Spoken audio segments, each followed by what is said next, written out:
பயங்கரமான குழியிலும் உழையான சேற்றிலும்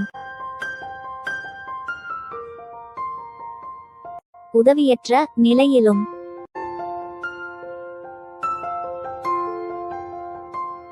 கதறிக்கொண்டிருந்த நிலையிலும்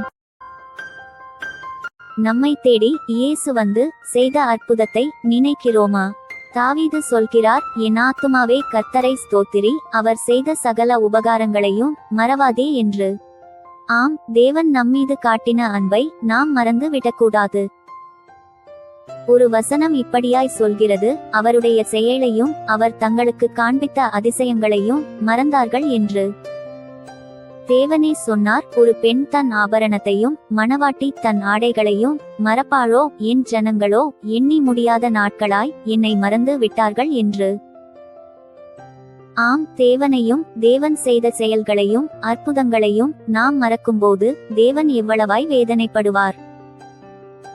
ஏசாயா 17:10 இப்படியாய் சொல்கிறது, உன் பெலமாகிய கன்மலையை நீ நினையாமல் உன் இரட்சிப்பாகிய தேவனை மறந்தாய். நாம் தேவனை மறக்கிறவர்களாய் இருக்கக்கூடாது. தேவன் நம்மை ஒருபோதும் மறக்கிறவர் அல்ல, ஆனால் நாம் தான் தேவனை மறக்கிறோம். இயேசு சொன்னார், என்னுடைய அன்பிலே நிலைத்திருங்கள் என்று. ஆம், இயேசு நமக்கு தந்த இரட்சிப்பையும் விடுதலையையும் நல்ல வாழ்க்கையையும் நினைத்து நன்றி சொல்லி அவரை புகழ்ந்து அவருக்கு கீழ்ப்படிந்து நடக்கும்போது அவருடைய அன்பிலே நிலைத்திருக்கலாம். பிசாசு நம்மிடம் இல்லாததை காண்பித்து தேவனை விட்டு பிரிக்க முயற்சி செய்வான். நாமோ நம்மிடம் இருப்பதையும் இனி நமக்கு தேவன் தரப்போவதையும் நினைத்து தேவனுக்கு நன்றி சொல்லி பிசாசை ஜெயிக்கலாம். கர்த்தருடைய செயல்களை நினைவுகூருவேன், உம்முடைய பூர்வகாலத்து அதிசயங்களையே நினைவுகூருவேன். சங்கீதம் 77:11.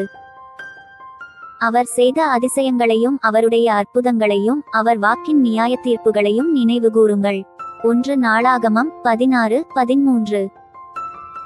பயங்கரமான குழியிலும் உளையான சேற்றிலுமிருந்து என்னை தூக்கி எடுத்து என் கால்களை கன்மலையின் மேல் நிறுத்தி என் அடிகளை உறுதிப்படுத்தி நமது தேவனை துதிக்கும் புதுப்பாட்டை அவர் என் வாயிலே கொடுத்தார்.